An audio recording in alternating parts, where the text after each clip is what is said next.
What's up, everybody? Well, welcome in. It's Friday. We're live. I don't think we did a live yesterday, so it's been a minute. We're still doing videos at night on that river stabbing trial. So I mean, we're still catching each other. We're still hanging out. For those of you following along with that trial, I'm either going to go live tonight or post something tonight on it as well. It's kind of a clunky day in court there with interpreters and things like that, but what was not clunky was this hearing in the Brian Kohberger case where we got some information. And I always like when we get new information live and in court from the horse's mouth, from the lawyers, from the judges, which is part of what we're talking about when we talk about non-dissemination orders. The reason I like to get the information from the lawyers and the judges and the people involved is I feel like, I almost said I know I can trust it, but I feel like I can trust it because they're the ones reviewing the evidence, talking to the witnesses, talking to the parties involved. So we feel like legitimate information is coming from their mouths and the courtroom, which is the point of the non-dissemination order. Because if you hear something from a party or a lawyer or an agent of the lawyer, depending on how close that agent is, you can take it as truth and it's something you can run with. Now, how far does that go? That's something we're going to discuss in today's hearing. And survey questions and trying to figure out, is this a biased venue? Should we change venue? We talk about how hard that is to determine. How do you know unless you're picking the jury? In a lot of cases, that's when you find out. And then it's more delays, more problems, more issues once you find out and you have to move counties at that point. So how do you get the information beforehand? Well, one of the ways to do that is a survey. It is a situation that's used not in a lot of cases. When we listen to this hearing, they make like, oh yeah, surveys happen all the time. They don't happen all the time. Very extreme circumstances. Do you want to do surveys? Do you want to bother the public with this stuff? Do you want to determine this stuff? But when you need it, it's absolutely a tool that's used. It's not something that's strange or not used a lot, but what questions are asked is what the focus of this hearing is really going to be on. We're going to talk about due process. It's not a huge issue, but we're going to talk about it. Due process is a huge issue. I don't think it's a huge issue in this circumstance, but we are going to discuss it. And the most important thing is really to focus on the questions. Are the questions appropriate? Should they have been asked? And if not, why? And what do we do now? It's going to be really interesting. I can't wait to watch this hearing with you guys because so much happens in it. Make sure you hit that like button if you haven't already. And please subscribe to our YouTube channel. And I see we already have a couple memberships being thrown out there and new members or upgraded members or members coming back like Dr. Bob and Azam gifting memberships. The membership stuff is really fun. You guys get a lot of behind the scenes stuff, a lot of fun activities, maybe some non-law stuff, some vloggy type stuff, meet some other people that are involved in the channel on the back end. So join the membership crew if you guys want to be a part of that. But let's jump into the hearing now so we can get to what was said and what was done in court. I guess I'm going to have to go small screen here for me so you guys can see the whole thing. We're going to jump in this together and I'm going to answer your questions as we go. And I'll obviously pause it with my thoughts as we listen to this together. Specific language of the questions were being asked.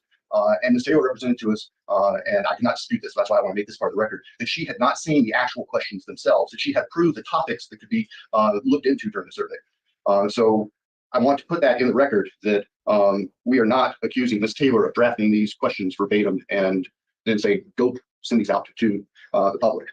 We are concerned, though, that the people hired by the defense to conduct this survey did exactly that. And examples of the things that are of concern can be found in the transcript of one of the calls. As Your Honor will recall, we had a person come to us who had received one of these calls, had actually reported the call. And so our office prepared a transcript, and that was attached as Exhibit D, I believe, to our motion for order prohibiting contact. In addition to generic questions about the criminal justice system, here's where we get to things that concern the state immensely. Question. So here are questions from the transcript, the survey. These were literally asked to members of the public in Idaho. Okay, so just to highlight this as we listen to it. Have you read, seen, or heard if Brian Kohberger gets things that concern the state immensely? Question. Have you read, seen, or heard if Brian Kohberger was arrested at his parents' home in Pennsylvania? Question. Have you read, seen, or heard if police found a knife sheath on the bed next to one of the victims? Question. Have you read, seen, or heard that they found the knife sheath on the bed of one of the victims? Have you read, seen, or heard that DNA found on the knife sheath was later matched to Brian Kohberger? And again, we knew that was coming, or we thought that was coming. The DNA on the knife sheath matched Brian Kohberger. Have you read, seen, or heard that? Question. Have you read, seen, or heard if Brian Kohberger owned the same type of car reported on video driving in the neighborhood where the killings occurred? And we knew there was going to be questions about the white Hyundai. You read, seen, or heard Brian Kohberger connected to that white Hyundai, the same car that was driven in front of the house where the crimes occurred.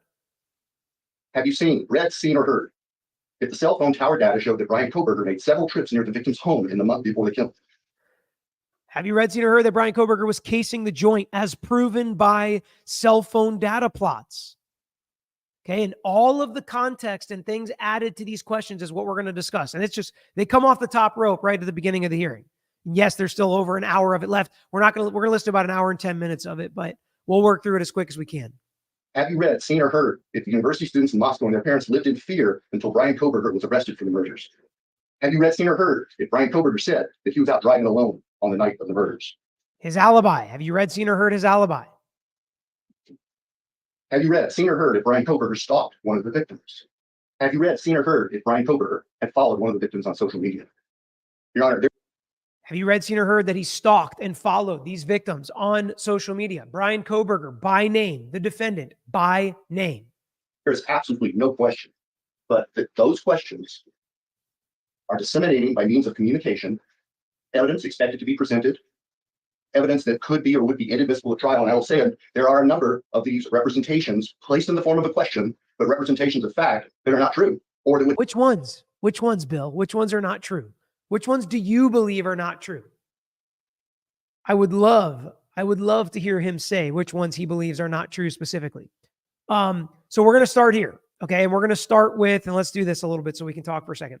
So these questions that are asked, where is the line in appropriate survey questions, in my opinion, right? Because everybody's going to have their opinion on this. I think surveys are really important. I think they should do it. I think they should dig a little. I don't think that it should just be, have you heard anything about the case? I think they should be, do you know who the defendant is? Do you know why he was arrested? What have you heard the evidence against him is? You can pry with those kinds of questions.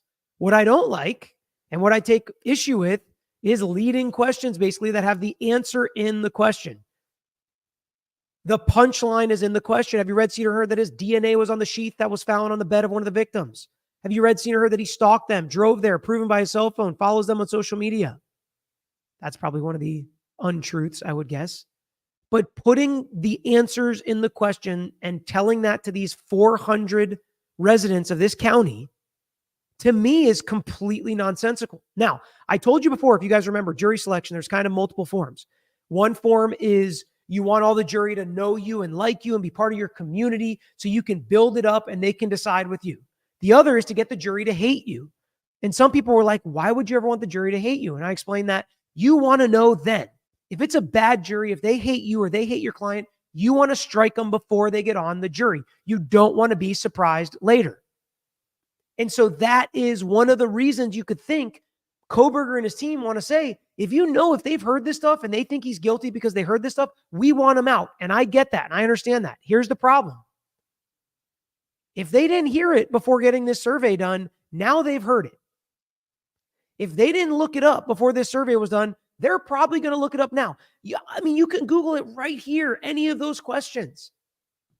If somebody called you on the phone and sounded professional and asked you these questions and you didn't know what they were talking about, I'm sorry, but I feel like there's a pretty high likelihood you're going to research it. And then we're going to find out later that one of the ways they heard, I think, is from a mom of somebody who was called in after her son told her about getting called in part of this survey. So it's not just you finding this out. It's not just 400 people. It's their friends. It's their family members, their neighbors, their coworkers. So putting the specific information that is bad about your client to me is just a bad idea because now there's more potentially biased jurors. Number two, there's more people that could potentially hear about it. And again, I get it that you want to strike anybody that's heard this information. I get that. I understand lawyers trying to do that. You're not going to automatically strike everybody, especially if you're the one giving them that information. Well, I didn't hear about it till the survey. Are you really going to allow the defense to strike them? Are you going to allow the defense to create a biased county? Because that's not how the rules work. You can't create a biased county. Now, I don't necessarily know that I agree with Thompson, the prosecutor, that this violated the non-dissemination order. I'm not so sure it did because all of this is already in the media. All of this is already out there. And I'm not so sure the defense violated the non-dissemination order because if the media's already put this stuff out there, they're not confirming. The people on the survey didn't even know who it was giving the survey. They didn't know which side necessarily called and made this survey. So I'm not so sure this violates the non-dissemination order. But I just can't believe the defense would want this information being spread at all. Why do we fight so hard to keep it out of the media, slow the media down, calm the media down? If we were just going to then go call 400 people and tell them, and then call 400 people in 2 neighboring counties. It just, to me, I don't get it. I don't get why you would want to push these specifics out there. There's a million ways to pry and pull out and try to figure out who knows what. But what they're trying to do is get a locked and loaded motion to change venue. So if anybody says yes to any of those questions, then it's bias. And no doubt, their expert's going to say this county is biased. I have no doubt in my mind. Izzy said, hi, Peter, do you think the defense spoiled 400 people with their questionnaire intentionally? Despite what Ann Taylor says, it'll be easier to prove the venue is necessary. Judge looked mad. I don't know if I'm going to say they spoiled them intentionally, but they intentionally asked these questions because they want to know who knows this stuff, and they're absolutely going to use it to try to change venue. So I think they got a lot of what they wanted.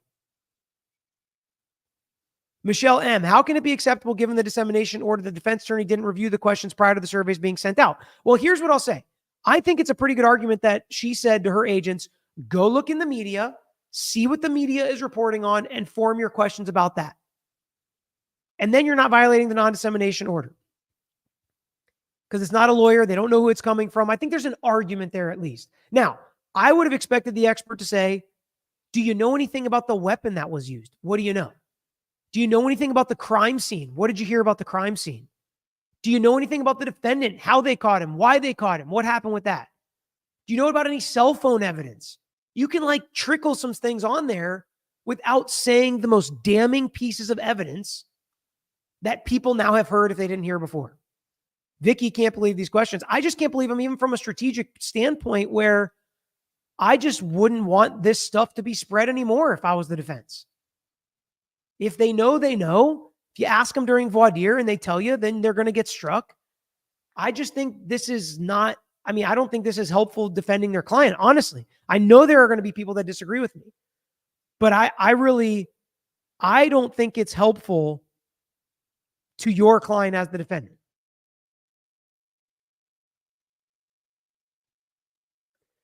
Tom, circumstantial evidence will be enough for a conviction, and the sheath and DNA with no alibi, along with video placing him frame by frame guilty. Well, there are going to be people that already feel that way, and they won't make it on the jury. Izzy, I enjoyed watching Ann Taylor argue her case in court. So far, this, however, was not it. Accusing Judge of bias was a low blow, in my opinion, not a good look. I may have missed the part where she accused him of bias. I did not see that.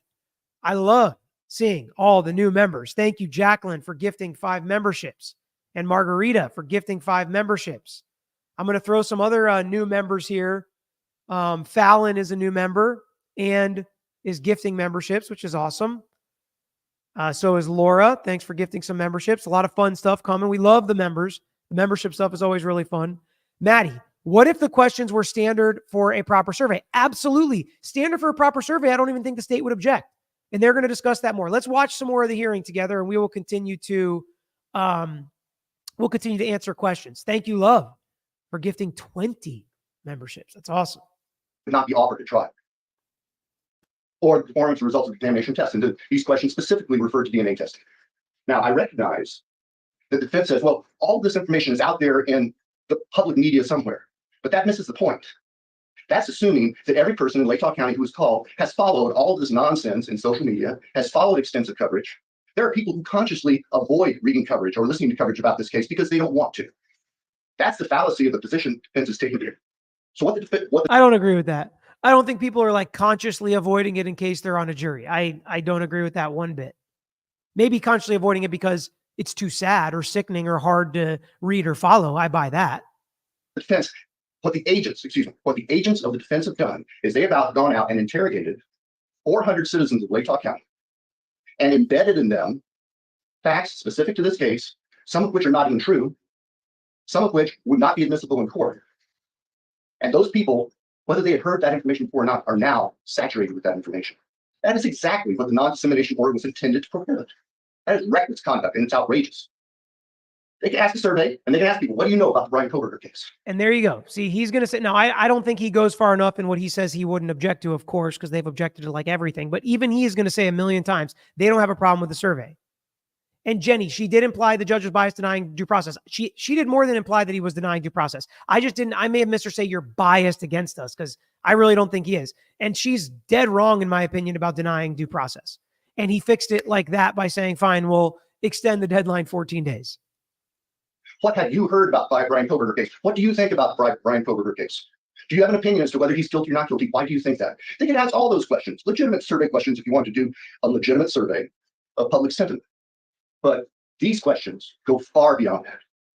And I recognize that, that it is representative, that the survey questioning here in Latah County with those 400 residents has been completed, but they're already saying they want to take these questions out to other possible veneers, doing the same thing in other potential jury pools that they're doing with our own. That is far beyond acceptable. These are questions that, quite frankly, might not be able to ask in voir dire, much less into an uncontrolled, unsupervised environment without any bounds, and just recklessly feeding this information, which is sensitive. And it's particularly sensitive when it comes to information that the state does not believe is true, or the state does not believe would be admissible or would be offered at trial.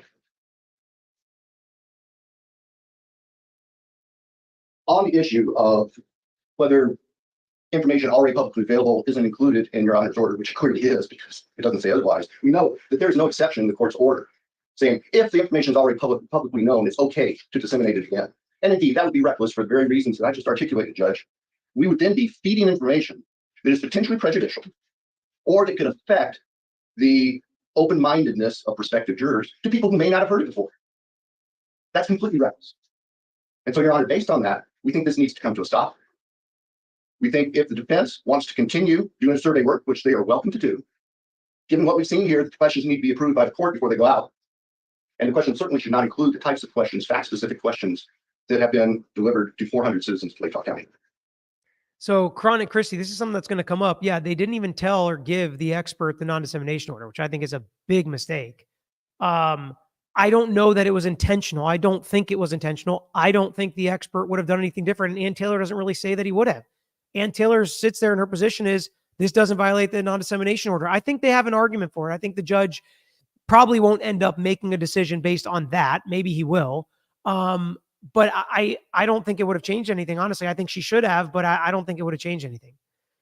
Tom said the survey serves the defense, if anything. I mean, I guess to win your motion to change venue, but does it really serve you to spread that his DNA is on the sheath on the victim's bed and that his cell phone data put him at the scene and that he follows the victims? Like, I don't know how that serves you if that gets spread any more than it already has.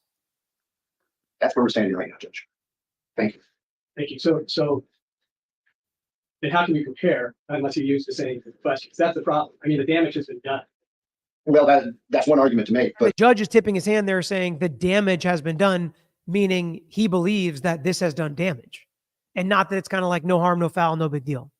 we don't want to perpetuate the damage that was done. And if they want to do a comparison, then they could have another survey in Latah County and do a responsible survey questionnaire instead of one tainting this people. And frankly, they should ensure that they don't go to the same phone numbers that they preloaded with this other factual information when they make their legitimate survey inquiries.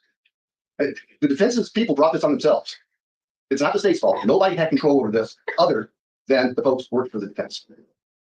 They made their bed. They got to live with it. I mean, frankly, if we were in the commercial context, we would say, not only will you do this over and do it correctly, but we will not pay you for the work you did. It was so outrageously wrong. That's not the context right here. I don't care about. He's like, if this was a civil case or commercial case, we wouldn't even have to pay the experts if they screwed up so bad. It's like, well, they did what you asked them to do. You still have to pay them. That what I care about is making sure that more people aren't tainted. And I would suspect, Judge, as we move forward in this case, that the state will be asking the defense, and if they aren't willing to provide it, asking the court to order the defense to provide the identity of every person that was contacted in those surveys.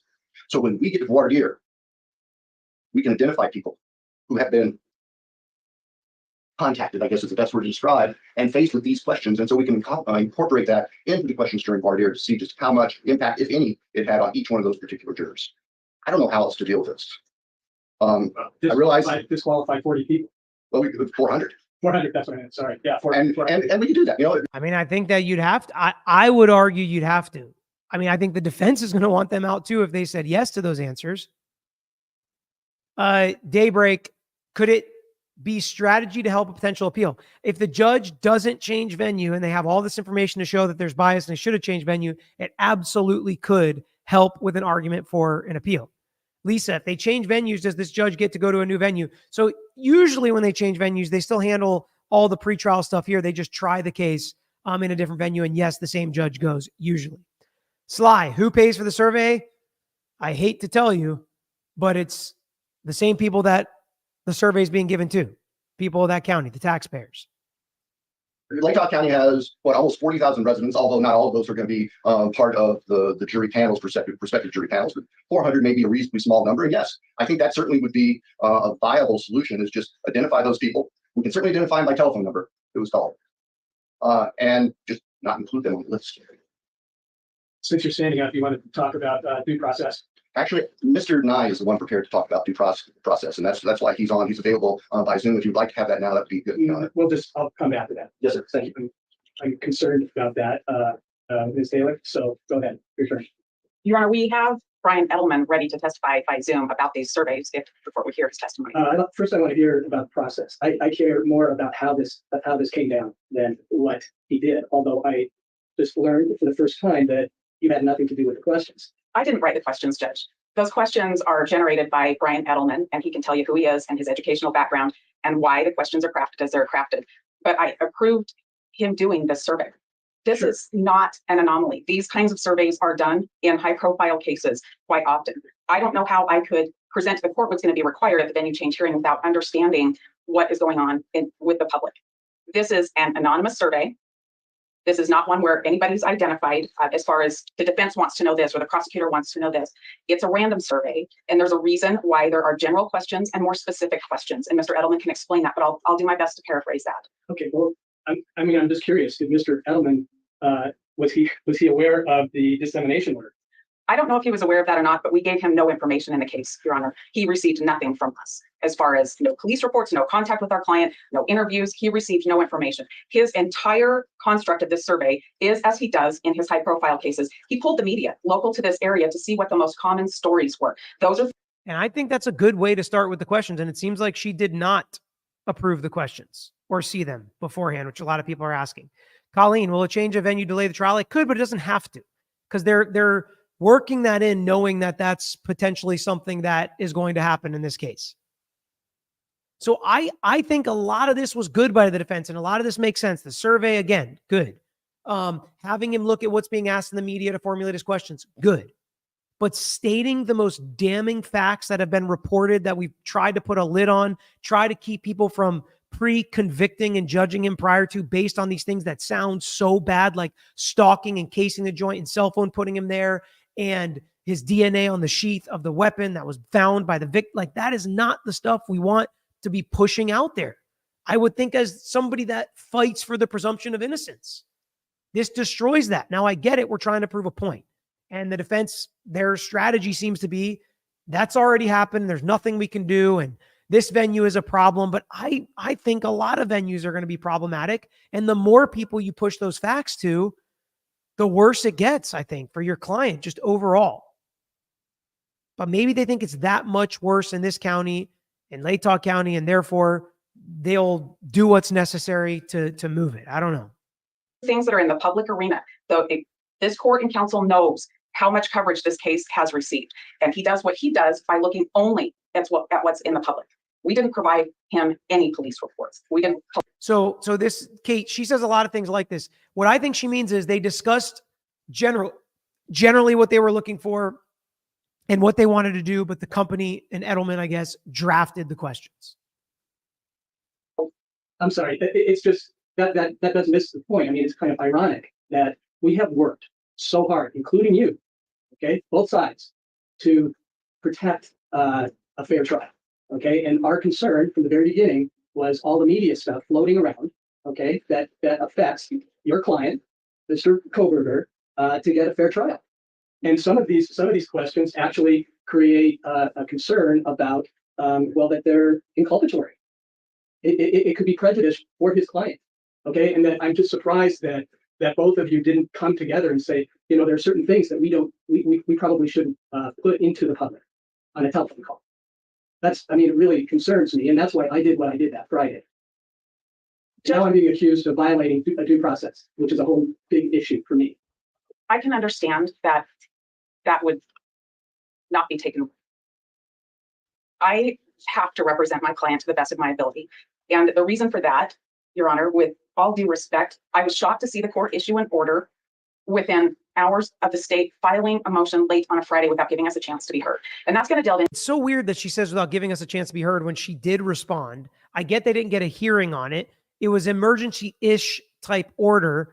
I don't see it as a violation of due process, especially if the court would have just been like, okay, we can keep it going again. His other options were, and again, to just allow them to keep doing the survey over the weekend would have been problematic too.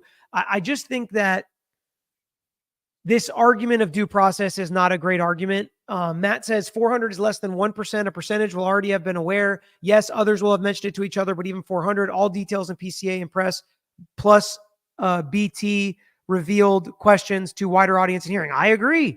He read it out to everybody now. And that's why it's so frustrating that this even happened the way it did, that the defense provided something where the prosecutor would end up reading it in front of the worldwide audience. It's just crazy to me that, I mean, I feel like if I was the defense attorney, I would know that that had a chance of happening. And I hear people saying 400 is not a lot of people and 1% is not a lot.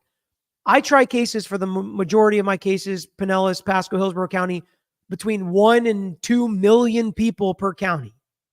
Million. And we pick a jury from 40 people. Now, the media is nowhere near this case. The profile is not as high as this case, but jurors are picked from very, very, very small percentages of counties. And when the media has been like it has in this case, 400 people, I don't waste 400 people is not a good way to put it. I don't want to lose 400 potential jurors, right? And that's why it's problematic to me. That's why it's problematic to me. And I'm saying, like, I feel like it's problematic for the defense. Daybreak said it seems like the survey is tainting all venues. Well, potentially multiple venues. Dave, I have never, but I mean, you'll hear Ann Taylor say later, I mean, she's a very seasoned public defender. She's never had a case where they've used a survey. We've had some in our office that my dad has done on a smaller level. I have never used a survey on a case. I have not been practicing nearly as long as Ann Taylor, and I'm not a public defender, so I don't try nearly as many, death penalty, capital, criminal cases that she does. But to hear that she's never done it lets you know it's common for the high-profile, crazy cases. So it's common for a small number of cases, which means it's not very common. Mercy, how can the court approve questions when Judge Jay stated he's not an expert on surveys? Brian has a presumption of innocence. It's not about being an expert on surveys. It's about what questions are appropriate or admissible based on non-dissemination orders, based on the judge's order, and based on the information they think should be out there. And it's similar, like Mr. Thompson said, some of this stuff wouldn't be allowed to be asked in voir dire, which the judge is the gatekeeper of what questions can be asked in voir dire, jury selection. So the judge absolutely should have a hand in this. Into our argument on due process, but since it came up and since that feels like the elephant in the room right now, I think maybe we should just go ahead and address that. Sure. And that was my motion. And I asked you to set aside the order that you made without having a chance to hear from us, making a decision that now you're locked into. And it was a one-sided I'm not locked into anything. My order didn't say it was permanent. Maybe And it told you that I was going to have a hearing. Maybe I phrased that very poorly. It's a decision that you already made. Okay, let's go back. I got the motion at 4:30 on Friday. Now it doesn't even reflect, just when it was filed, because Odyssey has a delay, right? So I get the motion at 4:30 Friday, a half an hour. I read the material. Skip through some due process talk just because we're only 15 minutes in, so we got to get through this. And they argue that, her being able to respond without a hearing wasn't enough. She thinks he should have waited till they could set a hearing and let them keep doing their work. Thompson says if you would have done that, more damage would have been done. At the end of the day, the due process point is basically moot because the judge says, I'll give you 2 extra weeks to file your motion to change venue if that's really what happened here. And we wasted 2 weeks with my alleged violation of due process. My understanding is that I should have notice and an opportunity to be heard. And you did that. I'm having that now, but there has been a decision made by this court is non-dissemination order. And so we're stopped from completing our comparative surveys right there when we're up against the deadline to get to our motion to change the venue. I'm looking at, it stops me from doing the work and meeting the deadlines to argue for Brian to be in a place where he can have a fair trial. I think the court should not have issued an order stopping us, but set a hearing, shorten time, set it for Monday morning. If the court wanted to set a hearing for that Monday morning, we wouldn't have lost 2 weeks worth of work if the court chooses to let us complete the work. But that could have been more damage. I mean, you know, How? this less than 2 weeks really has very, very little impact, okay, on your work. It does have an impact, Your Honor. You don't even have a trial set. We I mean, have- come on. We have our motion to change venue. We don't have trial. You're right. We don't have trial. Right. It's like we don't have a trial set yet. And you're saying this less than 2 weeks is the end all be all when I can just extend deadlines 2 weeks, which he could. My understanding was that money back is getting my work complete to get my briefing to the state in the time. And it's when are we going to set? In the state about the survey. There are things I can communicate with the state about, and there are things that I cannot communicate with the state about. How I'm preparing my case is not one of those things. It's just not one of those things. I go and see Bill and Ashley. I go to their office every week. Oftentimes we talk, we email each other, we talk to each other, but I don't need their permission every step of the way to prepare my case. Doing these surveys is not an anomaly. This is something that's done in these high profile cases. Well, apparently, Mr. Alden did not even see the non-dissemination order, and you apparently did not give that to him. So this is a very not a usual case, number one. And you know that we've been working very, very hard to keep the sort of noise out of the case. And now it's been injected, at least to these 400 people, without permission of the court, without discussion with the state. I mean, that's troubles me. And then when I'm being accused, directly accused, okay, by you in your brief, that I violated his due process rights. Now, that's not what the law says, and that's not what fact. And just in case that's where anybody's talking about bias, that's not saying he's biased. That's just saying he violated his rights by a decision that he made. Are. And you even cited cases that say exactly what due process is in the law, right? I understand that, and I agree that's what due process is. My issue is that the order was signed, stopping our work without a chance to be heard. It's as if the state and the court had decided we violated the non-dissemination order, and we didn't. All I was doing was stalling it, okay, for less than 2 weeks so we could have this hearing, number one. Now, if you feel like you've been prejudiced or your client has been prejudiced for less than 2 weeks, okay, in this work, I'll push it out. I'll just push out the trial. I mean, not the trial, but the hearing. I mean, is that satisfactory? Your Honor, I think that might be what we need. Fine. I need to figure out if we're going to be able to continue the surveys. But if we are, I expect that we will need some additional time to get them done so that I can get the work to the state to review. Okay, well, that's a different issue because so that we could all talk about it and figure out what is the right path. Okay, because this is a big deal and I take it very, very seriously. And I was surprised, okay, that this was happening behind our backs, my backs. Okay.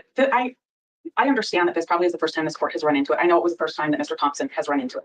I haven't used the survey in my own cases because I haven't had a case like Brian's case before. This is an extremely high profile case. I've been involved in a lot of capital cases and I understand the standard of care in capital cases. I also know that this very kind of survey was used about 7 years ago in Kootenai County in another high profile case. I wasn't on the case, but I'm aware of it. I'm aware that this very survey has been used in other jurisdictions, other counties in Idaho and other states in really high profile cases. So I understand that it was a surprise to Mr. Thompson. He told me it was. And I'm hearing the court say that's a surprise as well. How it was done. I'm not concerned. I figured there was going to be a survey at some point. There would have to be. It was the way it was done, okay, and the questions that were asked. That is the real problem, as Mr. Thompson pointed out. So the way it was done, I know in the other Kootenai County case, permission to do the survey wasn't sought of the state, the prosecutor, or the judge. I can comment on that one. I know about that. I don't know about the other cases. So that takes us to why did we ask the questions we asked? I don't think it's common to get permission from the state to do our work.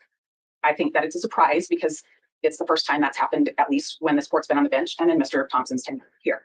So I understand that. When I met with Bill and Ashley in their office on the 21st, I asked them not to give you the police reports that they had in the transcript without me having a chance to be heard, because I didn't want an order without us being able to talk to the court. I asked if we could maybe set up an on-the-record meeting with the court to talk about this. And that wasn't what was done. It was Friday when this went out. Sure. I mean, I would have been available on Friday to talk about it if that was necessary. I would have gladly sat down. I didn't offer that next Friday. I would have come to town for it. I offered the following Thursday and Friday, knowing that I had a lot of availability both of those days. I would have come to town. I would have gladly sat down. By this point, the prosecutor knows I'm not telling him my preparation in the case, and I could have explained it. The thing I didn't want to happen is exactly what did happen. All of a sudden, there's an accusation against us, and there's an order signed stopping us. I appreciate the court being willing to just push everything out 2 weeks. I think that's helpful. And I mean, if that's what the court's willing to do, that's fine. But the problem is we are stopped, and then we have to respond to this. And if you think about the non-dissemination order, for sure, we wanted that non-dissemination order. We're the ones that asked for it. We're the ones that argued for it. We also know that our non-dissemination order mimics Idaho Rule of Professional Conduct 3.6. And when you look at that in the comments of that, I think it's helpful. There are things that we can say publicly, but we choose not to. Our team doesn't even so much as answer no comment to emails, to calls, to people trying to talk to us, because we just don't want to do that. It's easier to say nothing. So the construct of this survey is to— And Sykes said, Dr. Edelman is an expert, high profile, crazy cases. Why is everyone undermining his expertise? I haven't heard anybody undermine his expertise, because the problem is if you're an expert and you're not given all the information, it's easy to make a mistake. And how can we really blame you if you make a mistake when you didn't have all the information? And I think that's part of the issue, is if you didn't read the non-dissemination order, maybe he would have done the stuff different. Maybe he wouldn't have. And I think it's weird to me that he didn't testify at this hearing. I kept waiting for him to testify. I kept waiting to hear from him. And Ann Taylor, I would have been like, Judge, I want to stop talking right now and put my expert on to explain to you why those questions you have such a problem with are appropriate and necessary. And we didn't get there. Maybe it'll be at a future hearing. ask these general questions. And then you ask specific ones because you get different answers when you ask those. It is not injecting information. She's absolutely right that you have to ask more than just, have you ever heard about the case, and generic questions. That's where I disagree with the state as well. They don't let it go far enough, of course, because they're the state. But I do think that they crossed the line giving certain specific evidence reported in the media. I do think that that was crossing the line for what the defense should say on a survey. And again, where these lines are drawn are not always black and white. So feel free to disagree with me. They are, have you read, seen, or heard? And remember, these are anonymous and these are random. So they're not planned. Nobody's planned to be contacted. I don't know the names. I'm sure I can get phone numbers if that's what the court wants. But I don't know who the people are. Nobody's identified as the person they're being called on behalf of, even when pressed by Detective Payne, that people conducting the survey didn't know. If we go back to the non-dissemination order, which mirrors Rule 3.6, that's to prevent lawyers involved in a case from making statements that will be widely disseminated, right? To talk to the press. And the purpose of that is because I read the police reports. I would have a little more credibility than anybody else on the street saying something about the case. Same with Bill. That's the purpose of it, so that we don't say things to the press on Dateline on 48 hours, because we've actually read police reports, we've interviewed people, and we're doing the work on the case. So when you have an anonymous survey that doesn't identify, the person conducting the survey didn't know who was behind it as far as which party to the case. They can't answer that. So all of a sudden, their questioning about what you've seen in the media doesn't come from a particular party in the case. And the purpose of it is to ferret out what if people have exposure to the case. If you look at State's Attachment B, you can see on page 2 that there's questions, and I'm at lines 10 through 12, about what they know about the case from the media. This is all, again, looking at our non-dissemination order and looking at the rule, things that are in the public record, right? That everything is public in this case, unless we specifically seal it. So this person says they don't know much. And then if you go to page 4, there are several things they do know. And that's the purpose of it. When somebody's given a broad question, tell me what you know about this. They're like, I don't know. I don't really know what you want, so I'm not going to say anything. And they don't give you an answer. But when you say, have you read, seen, or heard X? She's right. She's right. But I think you could say, have you read, seen, or heard anything about the weapon used in this case? Have you read, seen, or heard about any connections the defendant might have, or why the connection was taken? Like, you can ask more specific questions without actually injecting the facts that may make them biased. Well, yeah. And then it's the next question. And if the answer is, no, I don't, it's next question. Nobody's saying, well, it was in the newspaper on 15 occasions. And this is particularly borne out when you think about the things, and the state said it, some of these things are things that are just not true. That's what the Haddon case tells me I have to show you. It's not enough that there's just a lot of media coverage, and it's a lot more harmful if it's media coverage about things that aren't true. So it's nobody's injecting anything into the case. A random small percentage of the population is contacted. Have you read, seen, or heard things that are lifted straight out of the media? And if the answer is yes, you move on. If the answer is no, you move on. That's what the survey was about. And you can see why, looking at pages 2 and 4 of State's Exhibit B. And I think that we should also think about what the words in the non-dissemination order mean. When you say we disseminated information, that means to make widely available. This is a one-on-one conversation with no party identified. This isn't making it widely available. When you talk about disseminating information, the definition of that is to put it out there by public means, radio, TV, social media. And that's not what was happening either. These were questions. And they were things lifted 100% from the media, 100% already in the public record. And it is a one-by-one conversation. This isn't something that's being put out there through social. Well, it kind of is. Well, now it is, but I certainly didn't expect 400 this. people, okay? It's planting some seeds where then people are encouraged, or they say, oh, well, I didn't know that. I'm going to look more into this. I mean, again, we were trying to keep the false information that was out there in media land, that it wasn't going to affect your client. I agree. This is less than 1% of the population. It's one-on-one. It's not by means of public communication. To think about alleging that we violated the non-dissemination order is basically alleging that we violated our ethical rules as well. And there's parts to it. I'm not You can't. accusing you of that, especially now that I know that you that you didn't. I didn't write the questions, but I knew what was right. going to happen. I take responsibility for the choices on the case, Judge, but I just don't think this is a violation of the ethical rules or non-dissemination order.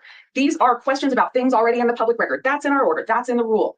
Let me ask you this. I mean, really, getting hit by this on late on Friday afternoon. Okay. I mean, I'm not sure what a judge should do in a situation like that, but I just say, yeah, no, keep going until we can have a hearing in 2 weeks or less than 2 weeks. Or do you just pause it down so that everybody can talk about it and figure out if there is an issue? That's how I looked at it from where I was sitting and what the information that was provided to me. And you did respond to it, but you said you were going to submit a brief and affidavit. That's great, but it was 5 o'clock on Friday. I know. So, And I mean, I can't tell you how frustrating that was for me. I had this conversation with the prosecutor the day before. I offered to come and talk to the court and let the court look at all this. I knew full well if they did exactly what they did, the court would sign an order before I had a chance to say, hey, wait a minute, let's really look at all of the words in the non-dissemination order. Let me tell you. And when we talk about due process, there was a lot of back and forth as far as like Thompson wanted to do this, Taylor wanted to do that, but everything Taylor suggested did suggest a bit of a delay, which would mean the surveys would continue while they were figuring out whether they were going to write a letter or do a motion or have a hearing. Days and days would go by. Thompson felt like it had gone too far. He wanted to put an end to it. And frankly, we might not like it, but he took a legally appropriate step. She responded. The judge made an order and set a hearing within 2 weeks. I just can't believe you guys do not understand watching this case, how quickly things happen, how quickly hearings are had, how quickly motions are heard. This is abnormal. If you have a case of your own or one in the future, do not expect it to go like this. Like the fact that at the drop of a hat, they're getting orders signed by judges, hearings set within a couple days is wild. It's one of the wildest parts about this case, period. Azam said, so if the defense wants to do a survey, does it need to be discussed with the state first? No. Peter, can you explain the due process, please? So that was the due process that she's saying she didn't have the opportunity to be heard appropriately, and the judge is ruling on things without giving the defense a chance to make their arguments, which she was heard, but not as much as she wanted to be heard, basically, is what she's saying. And you do not have to tell or ask the state's permission to do the survey. But if the state finds out there's problems, this is what happens. D. Little said, is the expert going to testify April 10th? I'm not sure. I think he was there ready on standby to testify today or yesterday. Ashley or Mercy Cat, why does the judge smirk at Ann every hearing? I think he's smirking like, if you want my complete speculation and guess, when he smirks, it's like, do you really believe this or are you being serious? That's kind of what I think he's thinking. Ashley, do you think the judge is going to make Ann start over with the survey reminder, Karen Reed trial starting soon? Yes, I know that. I don't know. I don't know if he's going to make her redo it, if they're going to cut all 400 of these. There's some big decisions to be made. Team Brittany, thank you for gifting all those memberships. Peter, what do you do? What would you do in this situation if you were on the prosecution and the defense? This is insane. If I was on the prosecution, I'd probably do exactly what they did. If I was on the defense, I would edit the questions, just like I've been saying, to give some specificity, to dig deeper, to push further without giving the specific bad, even reported facts, some true, some false, that have been in the media to potentially poison more people. If I was the judge, I would not allow them to ask those questions. I would probably make them submit questions now for court approval before they give any more surveys, because they've basically lost the benefit of the doubt. It's probably how I would think about it for the judge, but I would be very liberal in what I would allow them to ask and who I would allow them to ask it to. And I might still allow them to use the 400 survey results they've already gotten in their motion to change venue. I would probably still allow that since that's already happened. The damage has already been done. We might as well use the information we had to make sure we make the best, fairest decision for the defendant. It's probably what I would do as the judge. Why we did this. I knew exactly what would happen. I don't want to say that there's like that you should do something different. I want to be heard on these things. I don't want the court to, on a Friday night, get a flurry of things that I can't respond to and ask you to think about the bigger context. We're lawyers. Words mean something. Well, did Also, you think I wasn't going to give you an opportunity to be heard? no, your order said I could be heard later, but there was a decision that was made then. And it's hard for me to wrap my head around the court taking this as an emergency motion when the words in the state's motion telling you put a stop to it are, it seems like they might have violated this. That is a weak accusation for the court to take an emergency order position on. But I know why the court did. The court has all of this and no context for it. And yeah, it wasn't based on they may have violated the non-dissemination order. I think the court made this emergency decision because he saw the questions asked and was appalled by the questions asked. And it's a Friday night. And I mean, if you received this on Thursday, my guess is you would have said, we're having a hearing Friday morning. I don't care if it's by Zoom. I told you all, both sides, if you need to have a quick hearing, let me know. We can do it on Zoom. I mean, I want to move this thing along. I've And never we're been spending available. all this energy, okay, Yeah. about this issue. I lost a weekend of what I planned to respond to this. I thought we would probably be dealing with it in chambers on the record meeting on the Thursday or Friday until I got the motion. I have about 7 briefs in now. Well, you can see we lost a lot of I'm time. not complaining about it because I'm learning a lot. The last thing I'm going to say on this, Judge, is that non-dissemination order contemplates that you make this statement that you reasonably know is going to go out and harm the trial. This survey was never intended to do anything but identify issues within this county to support or defeat our argument for venue change. When you hear from Brian Edelman, which I don't know if you have to now because I've said most of the things. I'm happy to hear what he has to say if you want. And see, this is where I would have pushed, let's hear from him. And she doesn't really do that, which I found interesting.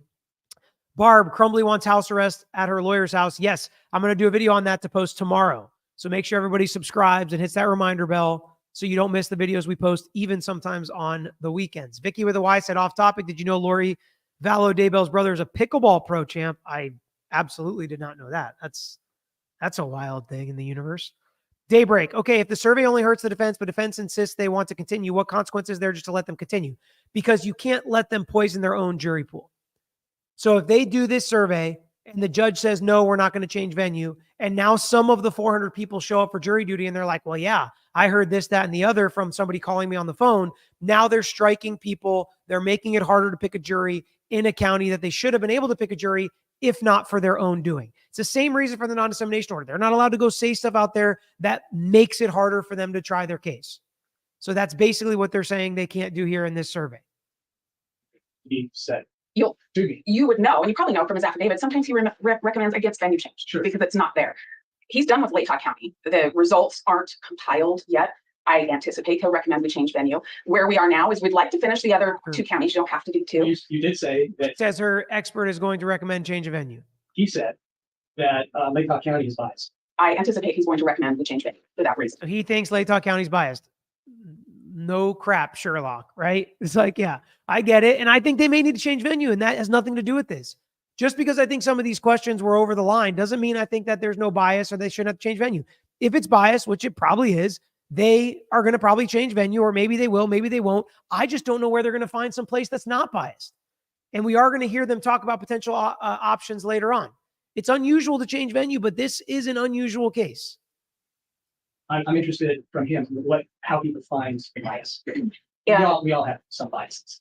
I will not put words in his mouth for that one. I'm not expecting you to do that. I will either have him testify today if you want to hear it today, or we'll do it at the venue change hearing when we get there. The question, I understand the court's willing to set our deadlines out 2 more weeks for venue issues. The question remains then, what do I need to show you? What do I need to present to you so that we can do a survey, a comparative survey? The target is 2 additional counties, and I really hate that I'm in here telling you all what we need to do, but here we are. So what we need to do is survey 2 additional counties. And I mean, we don't have to, we can come in with what we have, but Generally, I think courts ask, where could we go? And I think that's a fair question here, because we do know the media coverage has been extensive. And so I think it's fair to understand if there's a difference. If there's not, then you're left with court Can you opinion. tell me what counties?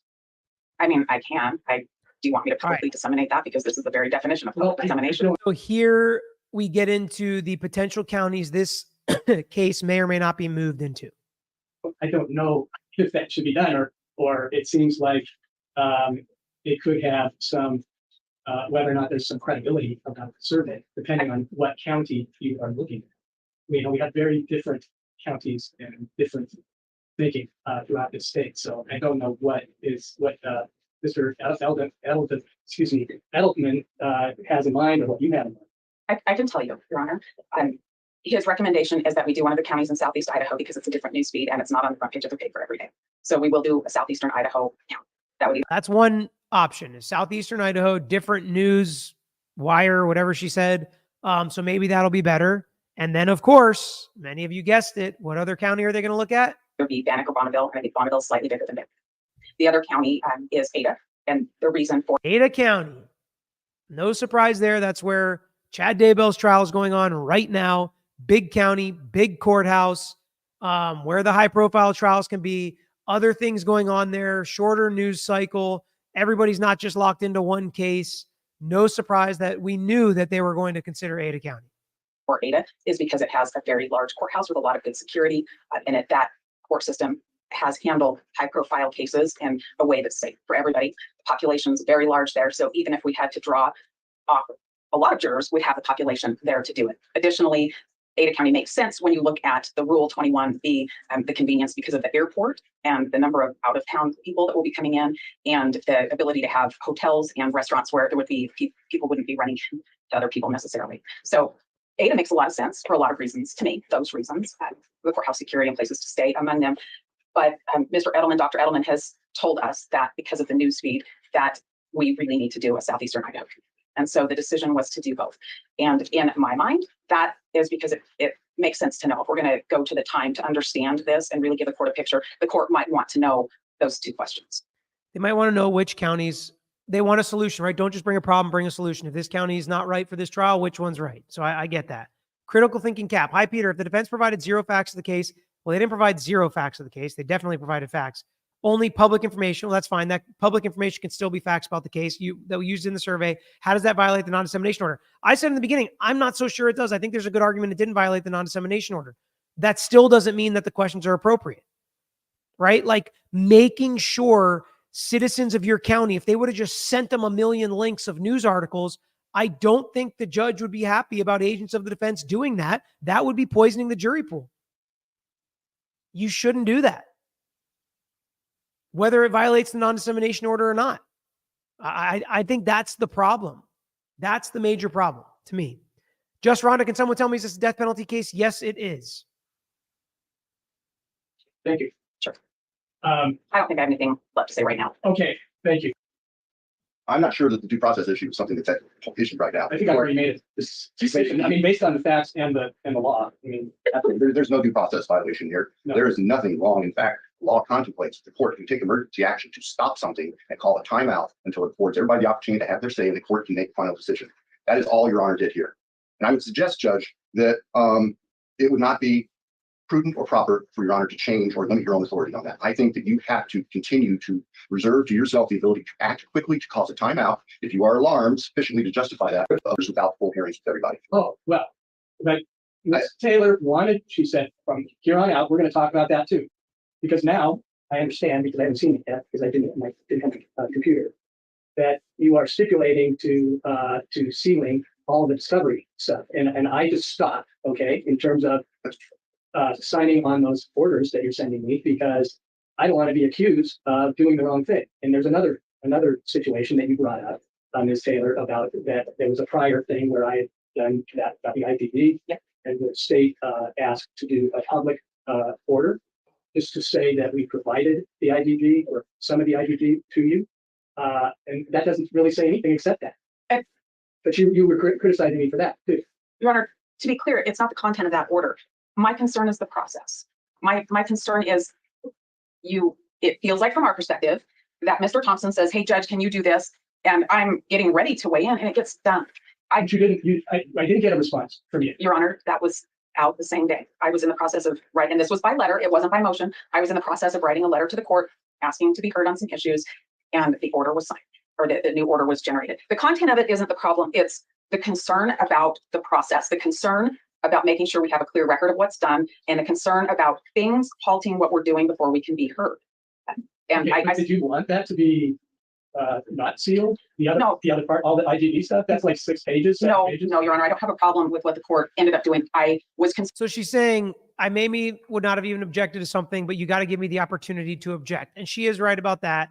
Can't just do stuff unilaterally. She has to respond. She has to have the opportunity to respond. You do have to fight for stuff like that. It is very important. So I do understand that. Vicky said, just move the venue already and move forward. Well, not so fast, right? Not so fast. D. Little, doesn't the non-dissemination order extend to lawyers' agents? Absolutely. Absolutely. Arizona said, Peter, there's plenty of bias towards his innocence. I know there's big groups of people out there that think absolutely he didn't do it. I get it. I get it. Azam, in my opinion, there are only a small group of people who aren't aware of this case. How if they still can't find an impartial jury in a new venue change again? So people always go to the sky is falling situation.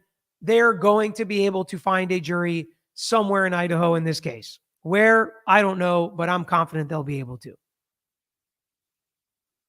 concerned about the process, and then having this order issue on a Friday without having an opportunity to talk about it, my alarm bells go off, and I think this can't happen. I probably have the court's attention squarely on me in this issue, which I anticipated, but what I didn't want to have is I don't want to have the prosecutor writing the court letters and the court doing something and me running around trying to catch up. I mean, the thing that happened is fine. So sorry. So they're talking about multiple things here. They started talking about the IGG where Thompson said, let's seal it. Judge said, okay. Taylor didn't have the opportunity to be heard in that little moment. She obviously wanted it sealed too, knew it was going to be sealed, but she still said the judge should have waited for her to respond. Basically, that's what they're talking about here, as well as, you know, what happened in the survey stuff. But then we have this other thing that happened, and I don't want this habit. I understand. I'm sorry. The survey. That's what. Yeah, the order to stop. Yeah. So it's that there are two things that have happened without me being able to even weigh in. That's done when the prosecutor asks you to do something. And I don't like that. I want to have opportunities to be heard. I certainly understand the court's emergency power, but if this was an emergency, the state knew from March 8th about these surveys. The state sat down and talked to me, and I offered to see you with the state. And then their motion said it seems like it might be a violation. So I think maybe we need to define emergency a little bit better, because I know you have those powers, and I wouldn't ask you to not use the powers that you have. I think the problem here is the way this gets presented when there were a lot of different roads, and it cuts us off. And that's what I don't want to have. Okay, I want to solve this problem if it's possible. One of the things, I mean, because you have filed motions where you didn't ask for a hearing. There's still one, couple hanging out there. Okay, and so I don't know what if I'm waiting. Okay, and now they're arguing, do we really need to have a hearing on every single motion? First off, in law, the answer to that is no. There are plenty of motions you don't have hearings on. It's not a violation of due process to not have a hearing, but he's asking basically, is that what she wants going forward? If you're asking for a hearing or not, or if you're, because historically you guys have worked really well together. Okay, stipulations, but then I don't get a stipulation. I don't get a request for a hearing. So what am I supposed to do then? So what I'm starting to wonder about is maybe we should just have a hearing, okay, at least once a week. I mean, a month, maybe once a week. I'm here every week. Maybe once. Okay, you can do it. Like a Thursday afternoon. Okay, that's the day I'm here. And then, so and then we can kind of clean out a lot of these things that are sealed, or arguments about this or that. I don't particularly want to do that, but you and the court, okay, both of you, I said you, both sides, then worked really hard, okay, to protect the goal of a fair trial. And all of a sudden, I feel like it's cracking a little bit, the work together, okay, because if we have to have hearings on every single thing, we got a long ways to go, and it's a lot of time, it's a lot of work, it's a lot of money, and it just makes everything more difficult. Critical thinking cap, absolutely. Regardless of what you think, due process must be followed.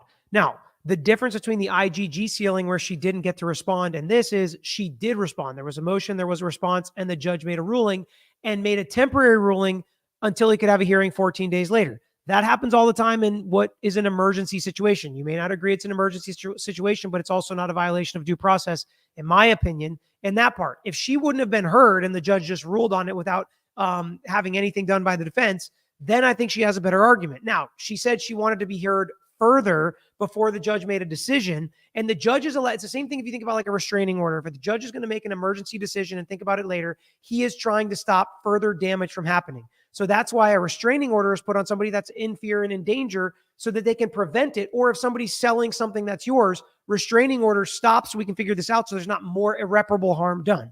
That's what the judge basically is saying he did in this situation appropriately. And that's where the fine line can be. Did the defense have the opportunity to be heard? If you can come together on certain things, then it's a stipulation that we need, then it's a stipulation. If it's a hearing, it needs a hearing. I'm fine with accommodating whatever needs to happen in short notice too. Because like I said before, I just want to keep moving on this. Just so taking a long time. Your Honor, I think the record shows that we have been able to stipulate probably to the majority of things. I don't keep count. There are some issues that we have not been able to reach agreement on. And bringing it back to the issues that are before the court right now, I realize we have a bigger picture to talk about. But the defense makes a big deal about the state hearing that there was these surveys. There were surveys going on in our community back in around the 8th or so of March. And as the declaration that's been filed with the court shows, yes, we did. And we immediately referred that to law enforcement to investigate, find out what these surveys are about, find out who these people are that are doing the survey if you can, get that information to us. And that process is in the works.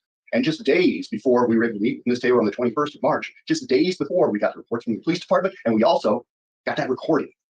That frankly, the recording is the icebreaker on this. It's the game changer because it's literally what was being said, what was being asked, what was being represented in the form of the question. Ms. Jennings called, reached out to Ms. Taylor, say, do you know anything about this survey? Ms. Taylor says, yes, I'll be in town on Thursday. I'll talk about it. Okay, so we sat and waited. I can tell you, I suspected that this was something the defense had commissioned from the first we heard of it. But I didn't feel that we had enough information about the nature of the survey to determine whether it was problematic. And we said this already, and it keeps getting missed in the arguments here. We don't care about surveys. So there it is. They know a survey is coming. They don't care as long as it's appropriate. Now, just like they want to give discovery, he could make that saying, we have no problem with discovery, but then they object to a bunch of stuff that ends up having to be given over later and delays and issues. And so just because they agree there's a survey doesn't really mean much if you're never going to agree to the language or the questions on the survey. So in my opinion, there's probably a happy medium between what the defense wants and between what the state wants that's appropriate in this case. TCA law addict, is 400 excessive? I don't think the number is excessive. I don't think the number is the problem. I think it's the content of the questions. And Tina KS Law Nerd, thank you so much for gifting 20 memberships. That's awesome. Care about these particular questions asked in this particular survey. The defense is welcome to contract with people from California or wherever, I don't care, to go and ask people, can you be fair? What have you heard about this? All those questions that Ms. Taylor was just talking about at page 2 of the transcript. Those are appropriate questions for a survey. Page 4 are not appropriate questions for a survey. Just because they're put in the form of the question doesn't change the fact that they are an affirmative representation of a fact that if the hearer, the listener, was not aware of it, now they have been tainted by it. They have been, in your Honor's words, they have been injected with that information. That is a clear violation of the non-dissemination order. To think there's a distinction between putting something out in a press release and talking to a private citizen is a distinction without substance. Those are both public contacts. And I can guarantee that if I went down to the bar and had a few drinks and was talking with some people and say, hey, did you know about this about the Kohberger case? And the defense found out about it, they would go ballistic. And for good reason.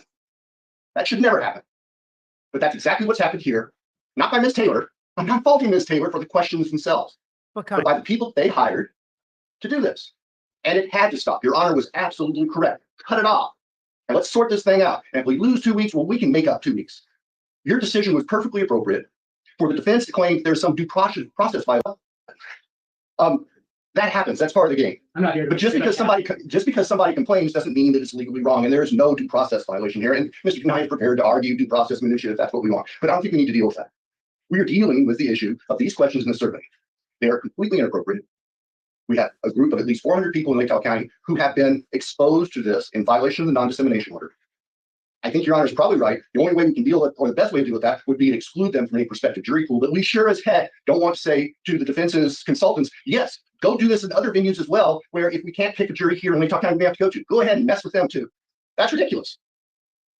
I do not question the right of the defense to commission surveys, responsible, proper surveys, as part of the debate over venue. Responsible, proper surveys. Who determines what's responsible and proper? Again, I think there is an appropriate scenario, and I think if we need to involve somebody, it should be the judge, not the state. But this survey cannot stand. If they're going to do that, they need to start from scratch if they want to compare it to Lake Talk County. There is no way. So Scott, the defense's response was limited due to the state filing something at 4:30 on a Friday due to their to file a motion. So other context is important, that they had talked about this stuff before. They had discussed it before. The state had raised concerns. The defense said, you know, the state goes, let's just write a letter to the judge. Defense said, no, we want to wait for this. And the defense was kind of delaying something happening. It's not like the state sprung this on them and they didn't know there was any issues Friday afternoon. I would have more of a problem if that's how it happened. But to me, there were multiple days of discussion around this before the state filed their motion Friday afternoon. It's not like the defense was really shocked by it. And I want to be fair to all sides as we look through this stuff. Tina said, I think it's insulting to people who live there saying they can't follow the law. Well, Tina, one of the issues is some people will say they can't follow the law. Some people will say their mind is already made up. And that's part of the survey. And if that's the answer on the survey, then the people of the community, at least a percentage of them, are saying they can't follow the law. So it's not necessarily, you know, insulting people, but sometimes people are saying my feelings are too strong. I've had people say that in plenty of trials that when I'm picking juries, and they're like, I respect you. I appreciate you. I respect the law, but this is not right for me because of what happened to my mom or my sister or whatever it may be. Fishy colors. Peter, you said it. Answer contained the question. She is doing what she needs to do to represent BK. I don't think it will matter in the end. Well, only time will tell. To take the 400 responses that have been loaded with these factual representations in the form of questions. There's no way that can fairly be compared to surveys without those questions anywhere else. It's apples and oranges.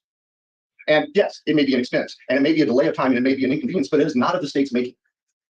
It is entirely the responsibility and the fault of the agents of the defense. Entirely. We don't care if there's a survey.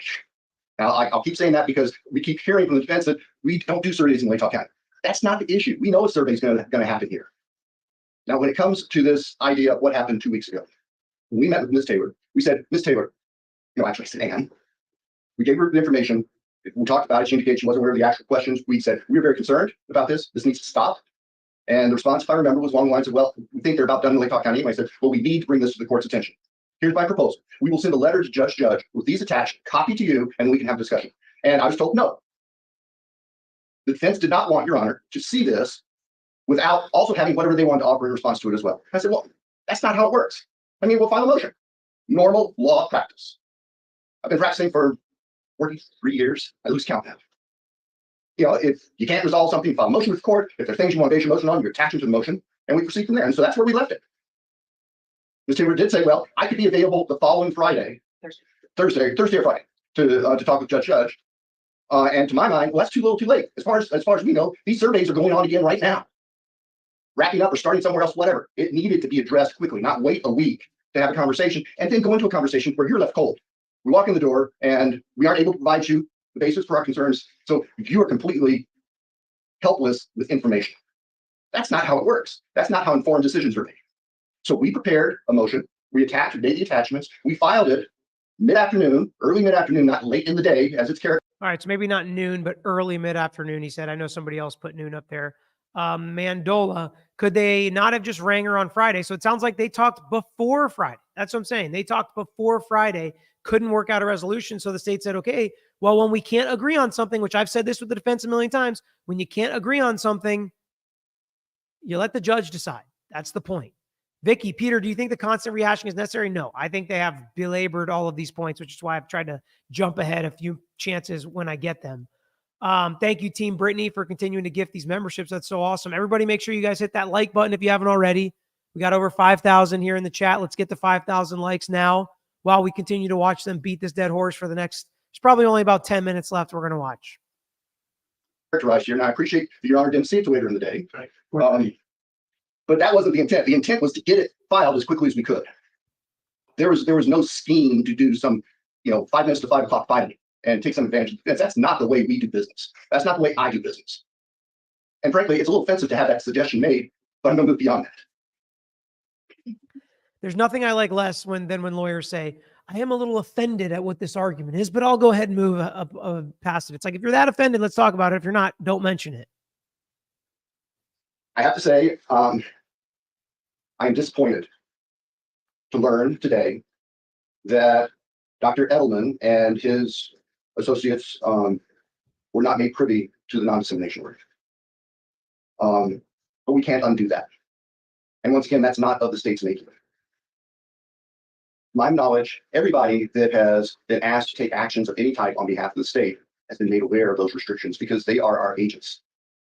And we know we are responsible under the court's order for the actions of our agents. Regardless, I'm disappointed.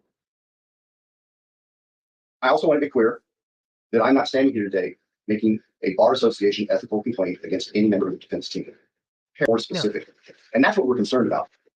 And if I'm wrong and those are in the comments, well, then maybe there's a violation of that rule, but that's not my interest. Ensure that prospective jurors without the court approving it.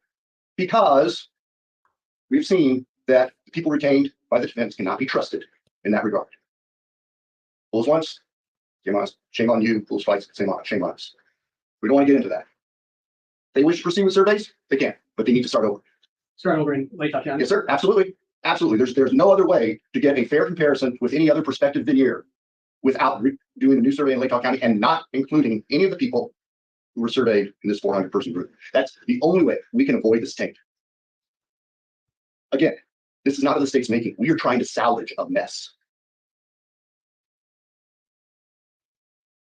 As Your Honor noted, there's no difference between talking, and I said just a little bit, talking one-on-one and issuing a press release or standing down in Friendship Square with a bullhorn.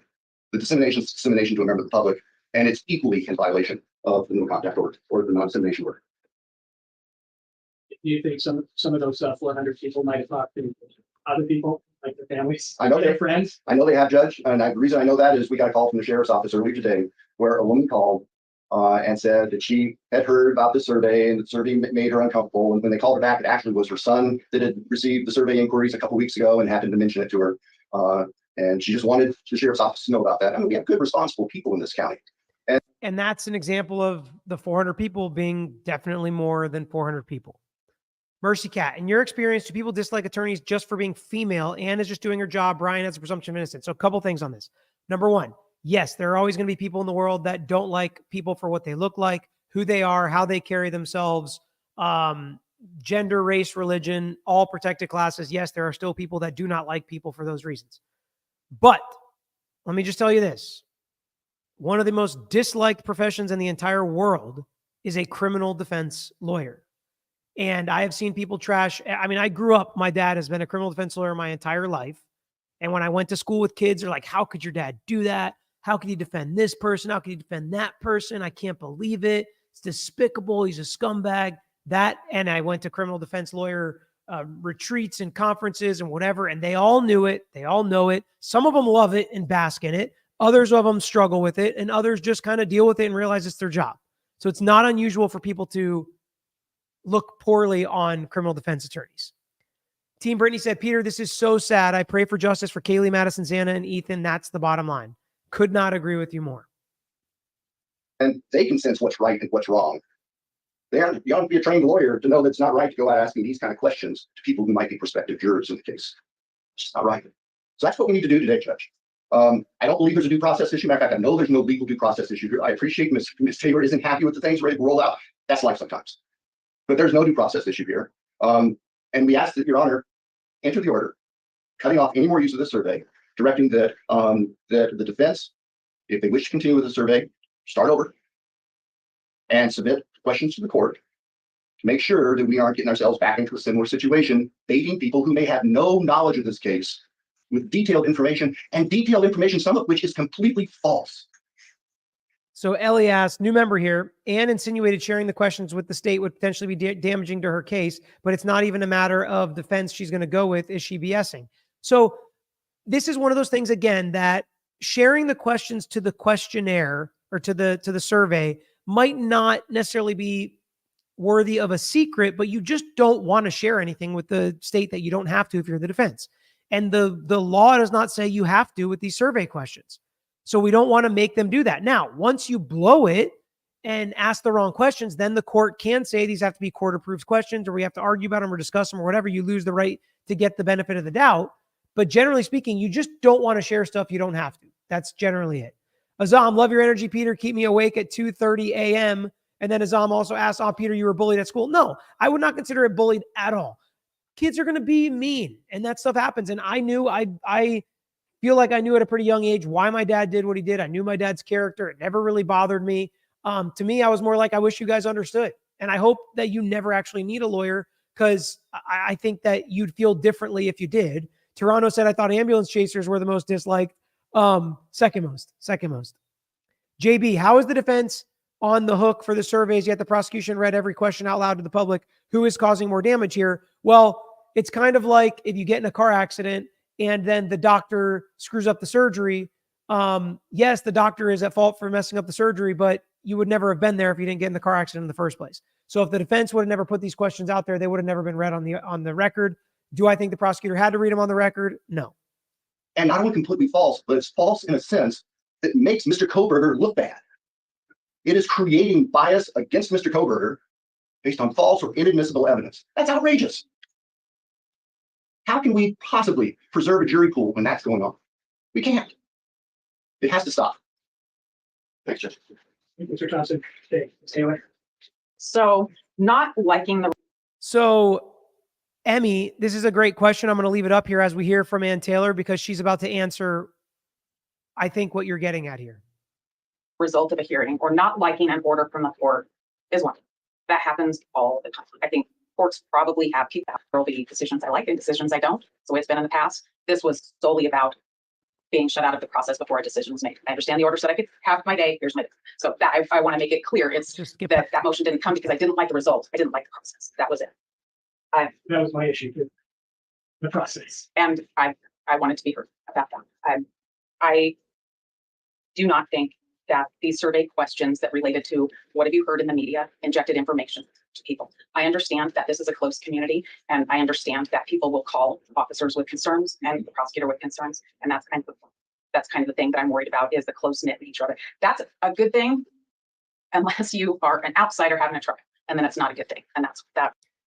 So basically, people being too trusting, too much of a close-knit community, calling law enforcement at the first time they hear anything about this case is exactly what Ann Taylor says is the problem, Emmy. And that's kind of, I think, her problem with the thought process there. And he's going to be an outsider coming in there, and basically he's sunk before the trial even starts because of a mindset like this. So that was a very pointed and timely question by you. Is kind of a problem that we have with that. Well, I can tell you from my own experience, people I see, that there's plenty of people here who really don't like law enforcement that much. So, and Judge is also right. Plenty of people don't like cops these days. I think it's always a mistake to stereotype people or communities. Fair enough, Judge. Usually I don't find the people that have issues with law enforcement make their way to my juries, but that's probably something we'll talk about a different day. Sure. As far as where we go from here, the moment of getting our work done and not having it out in public is over. So I suppose the court can weigh in on what we should do. I wouldn't be quick to say that we couldn't use the surveys that were done. I would, if that's the route the court is going to go to have us do other surveys. I mean, that's what we'll do if the court asks us to. I agree with her. We've already done it. Why could we not use that to show that there is bias here? And then we can do different surveys in the other counties. To do that, but I'd ask the court to remember that it's quite common for the general questions to draw a no, and then you ask other questions, because then people are like, well, yeah, I did know that. And that's how you get to the heart of the real information. So I think there's got to be some give and take in there. I'll say two more things and then I'll be done. Our office did send Dr. Edelman a copy of the non-dissemination order. I didn't know he didn't receive it, but he didn't receive it. He definitely knows about it now. So they sent it, he didn't receive it, so we can assume he didn't review it. Seems like she didn't know her office sent it until mid-hearing here. I would have caught that, but we didn't send him anything. Our process is to make sure that we have the signed order back from anybody that we're going to communicate with about the case. This solely had to do with him looking at what are the media stories, what are the big topics, so I can determine how saturated the community is and bias it. So that's why I didn't catch it. I'll take responsibility for that. But just to maybe allay some of Mr. Thompson's disappointment, it was sent. I don't know what happened, but he didn't receive it. He's sure this was. My other thing is, if the court wants to change the survey, I would like an opportunity to speak with Dr. Edelman about the possibility of preserving what we've done versus just starting all over before, I guess, any more surveys went out if they're going to be changed. If the court will let us keep going with the way we're going, then we could make the comparisons from county to county. But if that's not what the court's going to do, I would like to see if there's a way to preserve what's been done by not looking at the questions that the court would want us to ask of other jurors. And I don't know if that works, so I need to talk to Dr. Bell. Yeah, that's what I'm kind of interested in, trying to figure out. And we have to start all over, how to approach this. And I mean, one of the things that I'm concerned about is how much this costs taxpayers money. And How much this cost the taxpayers? Yes, that is something we should worry about. And really, not a lot of decisions were made at today's hearing. They start talking about scheduling in a couple minutes, and when they do, we're going to be done with the stream. I have no idea. I'm not part of the money, part of this. But if there's a way to kind of salvage something, I'm not happy about these specific questions, especially ones that are false. Then people hear that and they just get even worse sort of impression. Okay, Mr. COVID. There are also cases that are questions that are very specific that are going to be major issues in trial. And so I'm really worried about that. Particularly, again, I think this really is kind of ironic that, this with the time, the passage of time has kind of calmed down a little bit in terms of the media very heavy initially. I have to say that to be here today, but the streaming has probably helped a little bit. Just to kind of slow things down intentionally, but I think people kind of move on a little bit, and then all of a sudden they get a phone call from a stranger talking about particular issues in Kohberger case, and so it kind of fires it up in me. That's one of my worries. Also, just the fact that you can say 400 people, but 400 people in town spreads really thin. So it is dissemination to some degree, and I'm no expert about it. I don't know if I think you probably should. Mr. Edelman is hearing this whole hearing, so maybe a discussion with him, maybe even a discussion with each other. I mean, everything's kind of out in the open. Sure. I'm very grateful. I'm very grateful for that because I like to know to some degree what's happening in this case. And let's just deal with it really quickly. Though I don't know. Maybe we can next week. Judge, I plan to be in town on the 11th if the court wants a hearing. All right. So now they start to get into scheduling. We don't need to watch the last 10 minutes of that. It's been over an hour already. So they get it scheduled. I think it's April 10th. Whenever it is, we're going to be talking about it. I know you guys are going to be asking me about it on Instagram and Twitter. Reach out, send me your questions. That's what gets us rolling. That's what makes this interesting and educational. And the whole point of this channel is to get the interaction, get the engagement, answer questions, hear your comments and how you guys feel about it too. I know we have some residents of Latah County. We have a lot of residents of Idaho that get into these chats, and you guys are the taxpayers. You're the people there. You're the most affected. So I love to hear from you guys and everybody else because you're all potential jurors and people of the communities in which you live. So I love to get your input on that. I appreciate you guys joining me. Make sure you hit that like button. If you haven't already, make sure you subscribe to our page. Welcome to all the new members. Can't wait to get into the membership videos with you guys. Go check out the old ones. They're all up there. There's some golf, some pickleball, a lot of different things in there. I can't wait to hear what you guys think of that. But that's all we got. So until next time, I'm out of here. Thanks for watching another episode of The Lawyer You Know. If you enjoyed the episode, please hit the thumbs up and share with your friends who may be interested here on YouTube. And don't forget to subscribe. You can also follow us on Instagram, Twitter, Facebook, and TikTok. And don't forget to check out the Lawyer You Know podcast with new seasons dropping every quarter. If you have a case you want to talk to us about, if it's a personal injury case, wrongful death, catastrophic injury, car accident, or slip and fall case, please email us at lawyeryouknow@gmail.com. And of course, all these links I just mentioned are included in the description below on this episode and every episode. So until next time, this is Peter Tragos, The Lawyer You Know.